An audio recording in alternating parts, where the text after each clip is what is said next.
can tell, there's one original track on this album that Sal Salvador wrote, or at least was involved in some way, and then the rest are just jazz standards.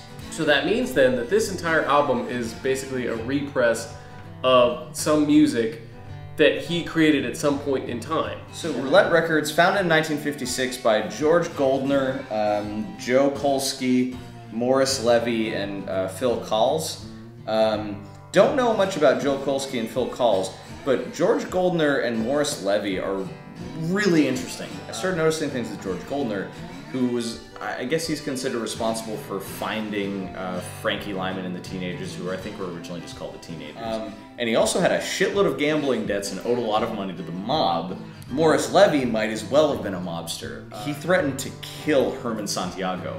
Because that's always a good idea. Because that's always a good idea. By the way, it wasn't a lot of royalty checks for a lot of stuff that was recorded wasn't like doled out until EMI, I think in the 80s or maybe even. I want to say early 2000s. I think. Really early 2000s. What it was is that Tommy James, Crimson and Clover, started getting in these like checks that had like 5 or 6 figures on them or something like that, and it's just like, Jesus. Wow.